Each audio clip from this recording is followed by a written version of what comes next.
بسم الله الرحمن الرحيم. الحمد لله والصلاة والسلام على رسول الله وعلى آله وصحبه ومن والاه.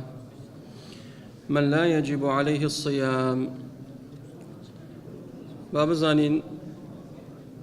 كينو كساني كوار رجيا لسر واجبنيا. عن ربيع بنت معوذ رضي الله عنها قالت: أرسل النبي صلى الله عليه وسلم غداة عاشوراء إلى قرى الأنصار. پیغمبری خوا عليه الصلاة والسلام لفرموديك ربيع رضای خوای پروردگاری لێ بێ دەفەرمێ پیغمبری خوا عليه الصلاة والسلام ڕۆژێکیان خواردنی ئامادە کرد، ناردی بۆ دەیەکانی دەوروپشت مەدینە لە ڕۆژی عاشوڕا. طبعا لە سەرەتای ئیسلام عاشوڕا، ڕۆژوگردنی عاشوڕا واجب بوو، بەڵام کاتێک مانگی ڕەمەزان خوای تەعالا فەرمووی فەمەن شەهیدە مینکم الشەهرە فەلیەصم، واجبێتی عاشوڕا نەما، ئەوجا بووە مستەحەب. مانگی ڕەمەزان خوای تەعالا بە کاملی واجبی کرد لەسەر موسڵمانان، بەڵام ئەمە فەرمووی لە سەرەتای هیجرا، لە یەکەم ساڵی هیجرا کە ڕۆژ و فەرز بوو، عاشوڕا واجب بوو. پیغمبری خوا صلی الله عليه وسلم فەرمووی من أصبح مفطرا فليتم بقية يومه ومن أصبح صائما فليصم. هركز لإيوة بروجونيا لروجي عاشوراء چونکە وتمان لە سەرەتای واجب بوو، فەرمووی با ئیتر نەخوا بە ئەو ڕۆژە کامل بە ڕۆژوو بێت. یعنی بۆ نمونە کەسێک هەتا نیمەڕۆ بە ڕۆژوو نەبووە، فەرمووی هیچ مەخۆیترە تا با مەغریب بەدات. لە سەرەتای ئیسلام وابوو. ومن أصبح صائما فليصم. وهكذا لإيوة بالروجوة با ڕۆژەکەی بەردەوام بێت. عاشوڕا قديما هل سردمي جهالتها أو ڕۆژە پیرۆز بووە، خەڵکیەکە بۆ هەر بە ڕۆژوو بووە. چۆن پێغەمبەری خوا صلی الله عليه وسلم هاتە ناو شاری مەدینە، بینی کۆمەڵێک لە جوولەکە بە ڕۆژووە، فەرمووی چی ئەم ڕۆژە؟ وتی ئەم ڕۆژە ڕۆژی عاشوڕایە، خوای پەروەردگار موسای ڕزگار کرد لە دەستی فیرعون، بۆی ئێمەش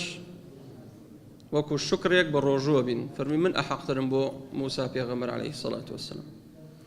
قالت فكنا نصومه بعد. فەرمێ لە دوای ئەم فەرمانەی پێغەمبەری خوا صلی الله عليه وسلم ئێمە ڕۆژی عاشوڕامان نەگرت. ونصوم صبياننا، یان صبياننا،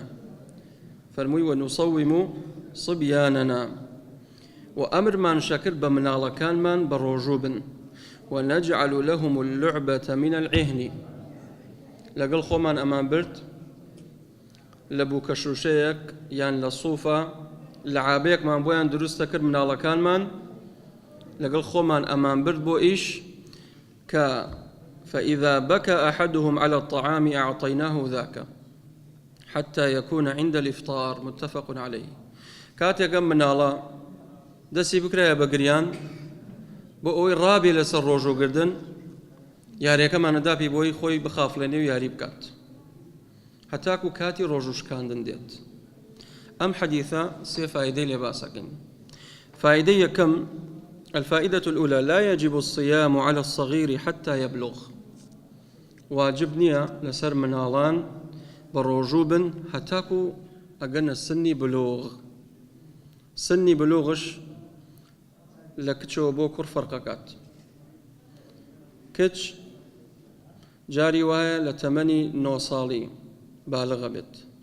جاری وایە لە 10 ساڵی، جاری وایە لە 11، جاری وایە لە 12، جاری وایە لە 14. ئەگەر ئەو کچە تووشی حاڵەتی حەیض بوو، ئەوە دیلالەتە لەسەرەوەی کچە بالغ بووە. ئەو کچە بالغ بووە. بەداخەوە زۆرێک لە باوکان و دایکان غافڵن نەمیشە، بە تایبەت دایک کچەکەی بێ فێر کات. کاتێک ئەم کچاگاتە سنی بلوغ، ئەو کاتە واجبە بێ لەسەری بە ڕۆژوو بێت. بەچی بزانین بالغ بۆ کچەکەی؟ تووشی سۆڕی مانگانە بوو لە 9 ساڵ، لە 10 ساڵ، لە 11 ساڵ، تەواو کچە بالغە، ئەتوانی بیدەیتە شوش. خەڵکێک پێیان بۆ وڵات چۆنە بێ کەس بە مناڵی بدەیتە شوو؟ قەیچێک دایکە عایشە لە 9 ساڵی شووی کرد بەڵام دایکە عایشە ئافرەتێ بۆ کەڵەگەت بۆ جوان بووە بەخۆیەوە بووە و ئەوەشی کە خوای پەروەردگار مێردەکەی بۆ اختیارکە کە پێغەمبەری خوا صلی الله عليه وسلم بە فەرمانی خوای تەعالی شووی پێ کرد نیشانیدا جبرائیلی هات بۆلار عایشەی خێزانی پێغەمبەری خوا صلی الله عليه وسلم پێش ئەوەی مارەی بکە نیشانی دەوتی ئەمە خێزانی تۆیە لە دنیا و لە قیامەت مەبەستمان چییە فرموي لا يجب الصيام على الصغير حتى يبلغ طبعا لين صغير ما بس ما كشو كرة يان توشي صوري مانغانا ديت يان اوتا مو للاي عورتي درجات لبنبالي درجات بهمان شيء وكرانش يان توشي احتلام بن خوبينا اما نامي بلغي لسروي او من الله بالغ بو كبالغ بو واجب بلسري بالرجوع بيت بلام كبالغ نبوه منال إهمال كنا أبي الرايان بينين سدين لفائدين دوم تفصيلي بيدين في غمر إخوة فرمي عليه الصلاة والسلام رفع القلم عن 3 قلم لسر سيك صلجيراو عن النائم حتى يستيقظ كسيك خوتوا هتاكو بخبر ديتو قلمي لسر الجيراو كابرا خوتوا كاتيك شاوي كردوتوا بانجي عصري داو بيجني مرو خوي لكوتا وعذري هي في غمر إخوة فرمي عليه الصلاة والسلام النوم أخو الموت كسيك خود وكو مرد بيت براي مردنا كسيك جار نيوش بياني فوتاوا 6 استاوا 7 استاوا عذري هبوا بلام نك دأبي به همو روجيك نيوش بياني بفوتينت بديار فيسبوك تايشي شو هتا 12 شو خريكي دمتقي لك والله كان لا شاي خانا كان كوتوا أو عذري نية هتا 2 شو بديار ساتلايت وبديار فيلم او جا طبعا تو يشي شو 2 شو بخوي بتايبد لم ورزيا نهاية خبرها بأساني شوار كم بانقدات بوي أبي زو بخوي بوي زو هستيت نيوجاكد نفوتيني بلام جاري وهي قدري خوا خول ليكوت اقاد لخود نبو كاتي خبرت بو ساعة 6 هستاي نيوجاكد بكا نايب لي والله نايب بيكا أفرمي بيغمري خاصة صلى الله عليه وسلم ليس التفريط في النوم إنما التفريط في اليقظة أو كستها ومبارنيها قليلي ناكريت كوا خوتوا شو كان مردوا بلام كبانجي دا تشاوت كردوا جود لبانجو أو جاب خويتو أو كاتا تاون باربيت كاتا تاون باربيت عن النائم حتى يستيقظ وعن الصبي حتى يحتلم منالش قلمي لصل جيراوتاك وبالغ بيت كتفصيل بلوغ ماندا وعن المجنون حتى يعقل كسيك شيد بو عقلي لدز داوا قلمي لسر جيراوا تاكو عاقل بيت تاكو عقلي ديتو وش خوي اما فائده يكم ودما منال واجبني لسري بلام لقل اوش على فائده دوم من السنة لولي الصغير ذكرا كان او انثى ان يأمره بالصوم اذا اطاقه تمرينا له على الطاعة ليألفها بعد بلوغ اقتداء بالسلف الصالح والصحابة لقل أويك منال واجبني لسري بلام أبي باوكو دايك منال كان رابيا لسر طاعت في غمري خاصة صلى الله عليه وسلم باسي نيوجمان بوكا فرمي لحوت صالي منال كان تنفيري نيوشكن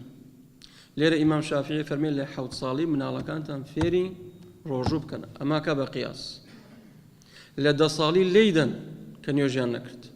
إهمالي ما كان منال كان كسي وایە دێڵێ مامۆستا کوڕەکەم وەڵی تەمەنی گەیشتێتە 20 ساڵ و هەتا سە نوێژ ناکات ئێ باش لە 7 ساڵی نەسیحەتت کردا ئامۆژگاریت کردووە قسەت لەگەڵیا کردووە ناوەڵڵا ئەی لە 10 ساڵی ناوەڵڵا ئەی چیت کردووە کاکە وەڵڵاهی وتمە بۆ خۆی فێرە بێ و لە مەدرسەیە و ئەخوێنێت و کەواتە تۆ ئیهمال بوویتە پێغەمبەری خوا فەرمی عليه الصلاة والسلام كفى بالمرء إثما أن يضيع من يقوت يعني بس بأونا تاونبار بي أويل جير نفقي خوتا يعني منال وخيزانت وكسوكاركتا بزاي بدي بزايا زور مان هي منال كان من فوتانوه نفيري آدابي شي جواني أنا كين نفيري روجو آدابي روجو أنا كين نفيري آدابي نيوجي أنا كين هر هيج نبي فيري أوي ناكين آدابي چون لدرجة بدات كبيغمري خوا صلى الله عليه وسلم زور روني كرتو خوي تعالى القرآن باسي سي عورتك ئەفەرمێ مناڵەکانتان فێرکە نێنە سەرتان کاتێک نیمەڕۆ سراحەتەکەی مناڵەکەت فێرکە بڵێ بدە لە دەرگان جەورە ژوورۆ با ملنە ناتە ژوورۆ ئەبێ فێرم ئادابە نبن لە دوای نوێژی ئیشا پێش نوێژی بەیانی لەم سێ کاتە ثلاث عورات لەکم خوای تەعالی فەرمێت ئێوە مناڵانە کەی فێرەکەیتر لەگەڵ ئەوەشە ئەم عیبادەتە ڕۆژوو ئەبێ مناڵ ڕابێنی لەسەر ڕۆژوو ئەو تا سەحابە لەعابەیان بردووە لەگە خۆیان سوفیان بردووە دروستیان کردو لەسەر شکری بووکە لاستەقێک دایان دەست مناڵەکانیان بۆ ئەوی کە کاتێک بگرێن هەست بە برسێتی بکەن مەشغوڵ بن مەشغوڵیان کەن عومەر ڕەزای خوای لێبێت ڕۆژێک پیاوێکیان بۆ لای هاورد فأوتي برجل قد أفطر وشرب الخمر في رمضان پیاوێک مسلمان لە مانگی ڕەمەزانە بە ڕۆژوو نەبووە ئەمە جەریمەتی یەکەمی دووەم عارەقشی خواردوتەوە فلما رفع إليه عثر على وجهه عمر رضای خوای لێ بە هەیبەتی هەیە ئەم پیاوەیان بۆ لای هاورد عثر على وجهه سەرسمی دا و لەسەر چۆک کەوت لە ترسی عمر فرمووی قال عمر على وجهك ويلك تفطر وصبياننا صيام ثم أمر به فضربه الحد 80 سوطا عمر رضای خوای لێ بێ فەرمووی تۆ شەرم ناکەی لە خۆت تۆ مسلمانیت بە ڕۆژوش نیت عەرەقشت خواردوتەوە هیچ حرمەتێکت بۆ مانگەداننا مناڵەکانمان بە ڕۆژووە تۆ تەواو زەلامی سەر و ڕیش سپی بووە بۆ بە ڕۆژوو نابیت هەستا حەدی لێدا 80 جەڵدەی لێدا بۆ یەکە کەسێک عەرەقی خواردەوە 40 هاتووە 80 شاتووە هەندێک ئەڵێن تەعزیریشی لەگەڵا هەندێک ئەڵێن لەگەڵیان نییە ئەوە خلافە لە بینی ئەهلی عیلم و زانایان مەبەستمان چی بوو عومەر ڕەزای خوای پەروەردگار لێ فەرمووی مناڵەکانمان بە ڕۆژووە تۆ تەواو بۆ بە ڕۆژوو نابیت کەواتە سەحابە مناڵەکانیان فێرە کرد بۆی بە ڕۆژوو بن بۆیە ئەم خاڵە زۆرێک لە ئەولیای ئومور باوکان و دایکان غافڵن تایە سێرەکەی مناڵەکانی باوکی وایە دایکی وایە با بە ڕۆژوو نەبێت خوا گوناحە مناڵەکە ئەها ڕەنگی زەردەوە بۆ خۆ نامرێ با بە ڕۆژوو بێقیچی یان مناڵ هەیە سێرەکەی تەمەنی 5 ساڵە ئەزانی لەڕ و لاوازە تاقێکی پێ بگرە با ڕابێت ئەگەر تا مەغریبش نەی با قەی ناکە فێریکە وإلا گەر باشتر وای ئەفضەڵتر وایە تەکمیلێکە تا مەغریب بەڵام هەر فێریکە باوک دایک نابێ غافڵ بێ لەم خاڵە فایدەی سێم کە ئەخیرە مما لا يجب عليهم الصيام أنواع من الناس أواني كالرجوع لسر نية جيجا لمنالان خلش يتري الرجوع لسر واجب نية أو كسي الهرم الذي بلغ الهذيان وسقط تمييزه فلا يجب عليه الصيام ولا الإطعام عنه لسقوط التكليف عنه أو كسي كوا خرافاوة بيايا كتشوتا ناو أرض للعمر 8 زوري كردوا 8 جيشت 100 صال بسروا تاو عقلي لدز داو خرافة